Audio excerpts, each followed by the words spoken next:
ibadallah ittaqullaha haqqa tuqatih wa la tamutunna illa wa antum muslimun.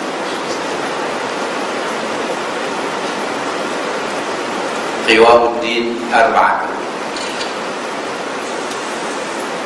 Ilmu ulama, adlul umara, sakhawatul aghniya, wa du'aul fuqara. Tegak agama dengan 4 perkara. Ilmu daripada para ulama, keadilan daripada penguasa, pemurahnya dari orang berharta, dan doa dari kufar. Jamaah yang dirahmati Allah Subhanahu wa taala,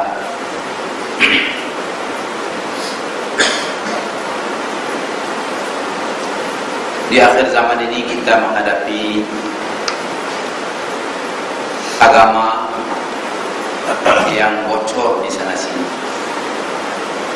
Kelemahannya boleh dilihat di mana-mana. Berbeda dengan di zaman awal Islam. Islam itu sempurna. Al-yawma akmaltu lakum dinakum wa atmamtu 'alaikum ni'mati wa raditu lakum al-Islam dinan.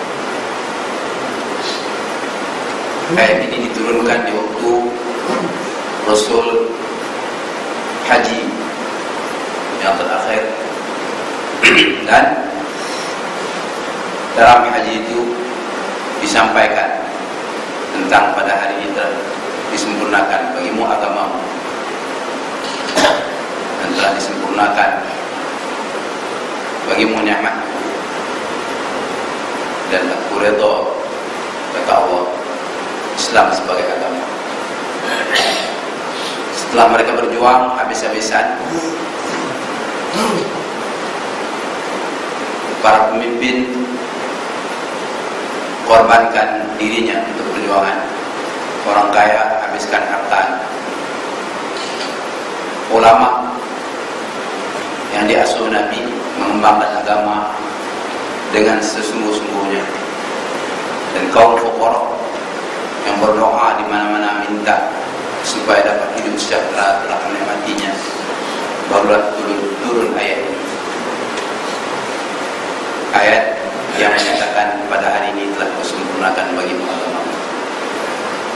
Tetapi di haji itu juga Rasul menyandar dirinya di Ka'bah dan menyatakan apa akan terjadi. Ternyata apa yang Rasul sebut itu sudah terjadi semuanya. Segala malapetaka yang menimpa kaum muslimin sudah terjadi semuanya. 2 hari yang lepas ada seorang SMS kepada saya, tanya, Ustaz, betulkah bahwasanya hadis akhir zaman itu telah terjadi semuanya? Hanya satu saja lagi, yaitu perang terakhir antara Kristen dan Islam. Saya kata benar. Dan yang terakhir terjadi itu ialah hapusnya satu kaum yang menjadi musuh di belakang orang-orang salib. Itu dengan dihapusnya Usamah bin Laden, maka terhapuslah kaum teroris yang dalam hadis disebut musuh di belakang orang-orang Nasrani. Ketika menghapuskan musuh di belakang orang Nasrani ini, orang Islam bekerjasama dengan orang-orang Nasoro untuk menghapuskannya. Nyata apa yang saya sebut benar. Hanya tunggu satu lagi, yaitu perang besar antara kaum muslimin dan orang-orang Nasoro yang akan terjadi di Syam. Dan perang itu dalam bahasa mereka sebut Armageddon. Dalam hadis disebut Majidu. Majidu itu ialah sebuah bukit yang ada di Israel, yang disitulah tempat mereka menyimpan senjata untuk persiapan diri bagi menghapus sedang menuju ke kebangkitannya di dunia akhirat. Kita tinggalkan itu dulu. Jadi pada pagi ini saya tak punya persediaan apa-apa untuk kuliah subuh ini, karena kebetulan sakit kaki saya beberapa hari, terganggu sedikit pikiran saya. Jadi saya hanya berniat untuk mencerita kisah pengalaman dakwah.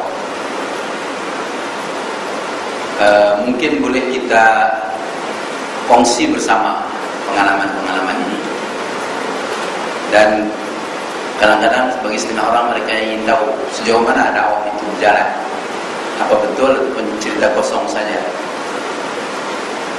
Para jamaah yang dirahmati Allah Subhanahu wa taala, dalam dakwah untuk membangun agama ini, yang perlu ada 4 tiang tadi. Ilmu dari para ulama, keadilan para penguasa, duit, harta daripada orang kaya, orang berada, dan doa orang fakir. Fokus saya ialah kepada doa orang fakir. Jamaah yang dirahmati Allah, orang-orang fakir yang bertebaran di daerah-daerah yang jauh dari bandar. Kadang-kadang ada fakir dalam bandar, dalam kota. Berdoa untuk selalu ada bimbingan agama. Yang menariknya sekarang ini, bimbingan agama itu lebih tertumpu kepada orang ada duit. Jadi kalau sebuah surau bagi 300 satu kuliah, itu pendakwah ramai datang ke sana. Tapi kalau ke satu tempat habis 300 satu kuliah, pendakwah tak datang. Jadi saya balikkan pikiran saya. Saya pergi ke daerah yang saya sampai di sana akan habis duit 300. Dan kurang saya pergi ke daerah yang sekali ceramah dapat 300 ataupun 3000. Sebab saya mau dengar doa orang fuqara. Dan doa orang fuqara ini bukan main-main. Dia mengharap sungguh-sungguh dari Allah Subhanahu wa taala. Kadang-kadang nak berdoa pun dia tak tahu. Itu yang lebih sedih. Dia tak tahu macam apa yang patut dia doakan. Jadi ada pengalaman kami dalam dakwah, bertemu orang yang tak tahu apa dia nak doakan.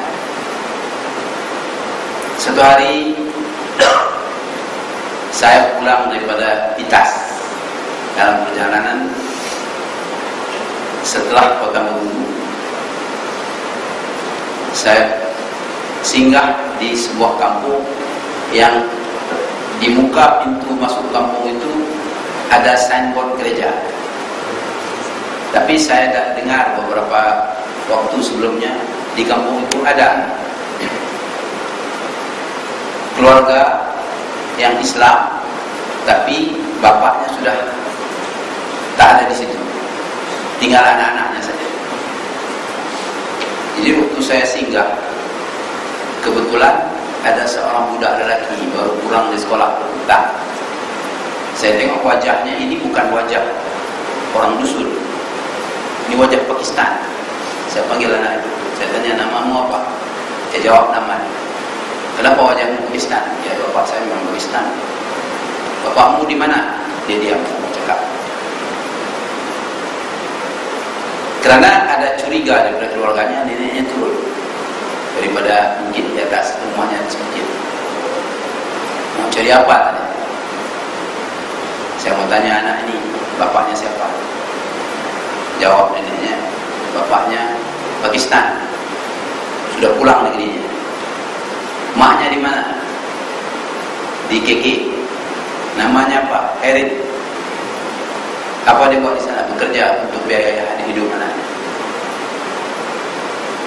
Sedang kami cakap-cakap, tiba-tiba seorang gadis pulang dari sekolah, umur dalam 15 tahun, pakai jilbab, pakai tudung bagus. Saya tengok itu betul-betul wajah Pakistan. Jelas Pakistan itu daripada si adiknya. Jadi saya bertanya kepada dia, ayahmu di mana? Di Peshawar. Jadi kamu duduk di sini dengan siapa? Dengan nenek saya. Agama dia apa? Kristen.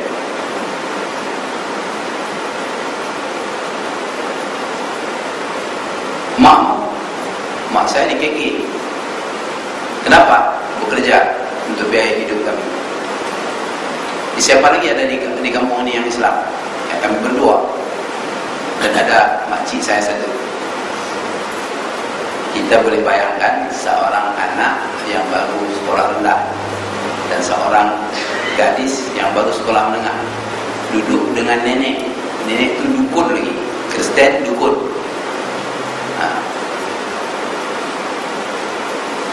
Tapi dia masih pakai tudung dan berulang ke sekolah. Kami pulang daripada kampung itu menuju ke KK. Malamnya kita berpikir bagaimana untuk jumpa ibu. Besoknya kita pergi ke tempat kerja ibu. Ibunya kerja di sebuah perusahaan di Kota Kinabalu. Dan kita bincang, mengetahui lebih dalam sejarah hidup. Ya, dia kata saya kahwin dengan Pakistan. Di Pakistan ni ada masalah paspor. Dia dah diantar pulang. Ya, macam mana anak-anakmu? Ya begitulah Ustaz. Apa saya boleh buat? Nah, berdoa pun saya pun tak tahu mau doa apa. Tolong, tak ada siapa tolong. Saya tanya juga siapa pernah tolong. Tak ada siapa peduli kami. Tidak ada siapa peduli. Jadi punya bincang setelah beberapa kali perbincangan, asalnya kita buat keputusan untuk pindahkan dia daripada rumah itu ke Kuala Lumpur ini. Mengagaulah saya cari tiket, akhirnya dapat. Dan setelah berunding dengan keluarganya, mereka hanya beri si kakaknya bawa ke sini, adiknya mereka tak izinkan. Sebab adat orang Sunni sayang kepada cucu lelaki. Kita boleh bayangkan apa akan terjadi kepada cucu lelaki tersebut yang duduk di rumah, yang keluarga Kristen. Sudah tentu makan minumnya ya mereka yang urus. Dan biasanya ya, sang sungkur tu jadi makanan mereka. Tahu sang sungkur? Jadi anak ini makannya apa kita pun tak tahu. Dan kita pun tak mau tanya. Sebab tanya jadi masalah lagi pada kita. Jadi akhirnya kita bawa ke Kuala Lumpur ini. Dan tuan-tuan boleh buka dalam Facebook saya, Abdul Halim Abbas, ada anak dari situ yang sudah saya pindahkan di sini. Dan kita letak di Ma'had Tahfiz Quran di Setapak. Para jemaah yang dirahmati Allah, ini satu kes. Tapi ada kes yang lebih teruk lagi. Dalam rombongan yang sama yang kami bawa dari Sabah, sekali bawa sebenarnya 11 orang masih kita bawa seorang anak kecil, comel anak lelaki, tapi sayangnya emaknya sudah murtad dan bapaknya berpisah dengan ibunya, tinggal di sebuah kampung di Ranau. Bila dia sampai di sini, demam dia, mungkin dia demam rindu kampung sebab Kuala Lumpur beda dengan di Sabah yang duduk di gunung-gunung. Rumah dia itu memang gunung-gunung betul. Kalau nak naik ke rumahnya itu terpaksa melangkah lah. Tangga naik teres-teres gunung itu. Anak ini kami bawa ke sini sebab kalau ayahnya yang dah berpisah dengan ibunya dalam hati yang kadang buka, murtad lagi ibunya, kalau dibiar di situ kemungkinan ada pengaruh-pengaruh yang lain. Jadi kita bawa hafaz Quran di sini. Baru ini saya masukkan juga ke dalam Facebook saya wajah anak itu. Langsung ada seorang wakil rakyat minta untuk dipelihara sebab dia ada Ma'had Tahfiz Quran. Saya pun tidak jawab karena yang membiayai kedatangan dia seorang mu'alaf juga. Antara kawan-kawan kami ada seorang mu'alaf yang bekerja keras membiayai semua 11 orang ke bawah satu orang dia. Sebab dia tahu dia mu'alaf dan dia pernah kena uji banyak, maka dia bekerja keras untuk bawa anak-anak. Para jamaah yang dirahmati Allah Subhanahu wa taala,